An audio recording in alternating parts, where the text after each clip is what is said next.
This is the 11-inch M5 iPad Pro. And this is the 12.9-inch M1 iPad Pro that I've been using since 2021. And this is my favorite Apple product ever. And in this video, I want to answer a question that we all have. Should I upgrade to the latest and the greatest? Or will my old device still hold up to all my workflows? Let's find out. The M1 iPads were released in 2021 and these M5 were released just about a month ago. So I would assume there would be some physical differences, right? Well, there aren't many, but let's check out the three that matter. The first one is the thickness of these iPads, or should we call it thinness. Straight out of the box, you will notice how slim the new iPad is. Compare it with the iPhone 17 Pro Max, it's slim. I like it.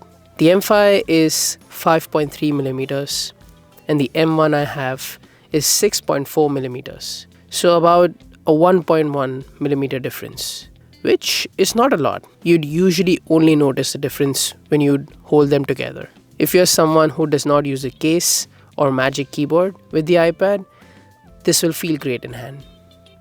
I use my iPad with a magic keyboard almost everywhere. Yeah, even for gaming. So for me, I'm not going to notice the difference as such. But I do like the fact that companies are trying to make their devices slimmer. The next visible difference is the display.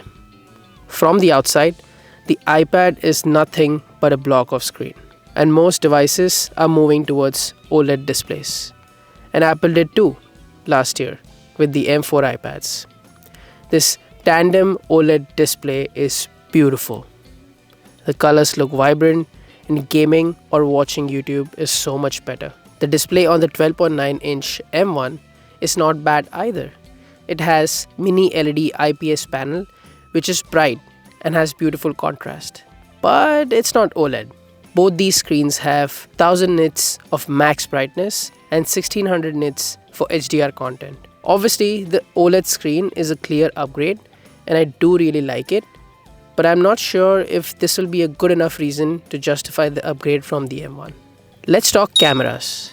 The front camera on the M5 has moved and it's on the more natural side now. I think the most natural use of iPad is in landscape mode. For video calls, creating presentations, video editing, and even most games are played in landscape mode. Even the Magic Keyboard pairs with iPad in landscape mode. So moving the front camera to the landscape edge is perfect.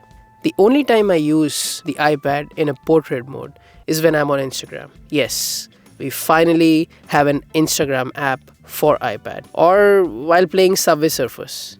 Yeah, it's still fun. The back camera, I don't remember the last time I used the back camera on my iPad.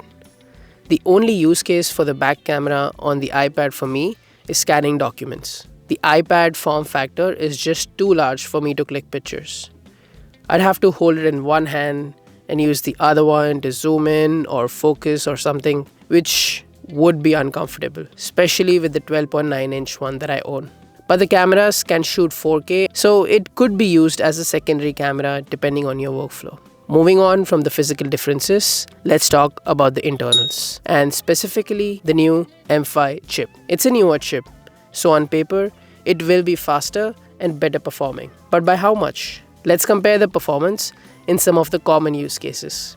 First one is gaming. I tried playing Call of Duty on max graphics on both these iPads. The M5 was very smooth and there was no lag. Pumping up the graphics didn't make me a better player, but I could at least clearly see who killed me. I was pleasantly surprised with the M1. It was almost the same experience as the M5. I am still researching on a way to see the FPS count on iPad games, but to the naked eye, it's still the same smooth experience on the M1 too. I also remote play some of my PS games when I'm traveling, so I tested some games on both these iPads.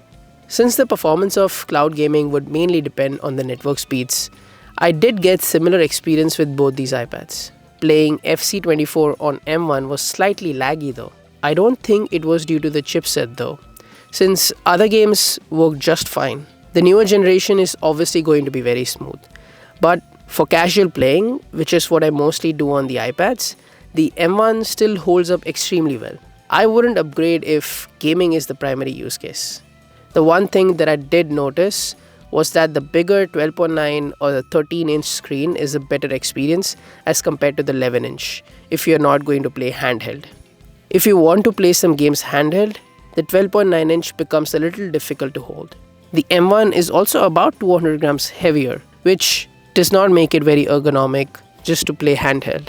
Apart from gaming, both these iPads support Apple Intelligence, and so I tested the Magic Eraser feature in the Photos app. The processing required for Magic Eraser is done on device, and I noticed the M5 was at least 2 to 3 seconds faster as compared to the M1. In terms of accuracy, it's a hit or miss, and that's not specific to the chip. That's just Apple Intelligence. Most AI features that ran on device ran a few seconds faster on the M5, but the difference isn't too large. The next thing I tested was video editing using the DaVinci Resolve app. I used an external SSD to transfer the clips I wanted to edit. I was surprised to see almost no visible difference in the read and write speeds. In DaVinci Resolve, I took the same project and exported them on both iPads. This is where I saw a difference. The M5 consistently rendered at around 240 FPS, whereas the M1 was about 120 FPS. In my experience video editing on both these iPads, the M5 was almost 2x faster, which is great, but I was expecting a bigger difference. If video editing on iPad is your primary use case, the M5 is definitely an upgrade. Let's talk about multitasking. iOS 26 makes multitasking even better. iPads can do so much more now, and I think a lot of people can use iPads as their main computer. Opening multiple apps and working on the windowed apps was a breeze in both these iPads. I couldn't notice any difference in performance in my workflow. M5 was a breeze, but so was M1. I was able to watch YouTube, copy files, and write scripts simultaneously, and the experience was very much Mac-like. If the iPad is your main computer, I would recommend the bigger 13-inch model for some more screen real estate. The bigger screen makes multitasking more efficient. The 11-inch screen felt too small for opening any more than 2 apps at a time. Alright, to summarize my experience and thoughts after testing a bunch of use cases in both the iPads, I would say the M1 is still a powerhouse and would absolutely hold up pretty well. The M5 is a spec bump and would give you faster speeds in certain scenarios. But most users wouldn't even notice it. Unless you are a power user or use your iPad pretty extensively as your main computer, the M1 is a great device even in 2025.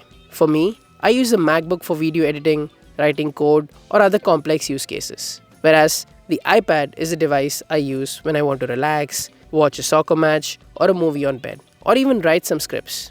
The iPad being touchscreen and portable as compared to the MacBook makes it a favorite choice to use it whenever possible. If I had to justify my upgrade to M5 though, it would be for the OLED screen, and I would go with the 11-inch one since it's more portable for my use. For now though, I think I'll wait for the next iPad. Let me know in the comments if you're grabbing a new one or sticking with the one that you have.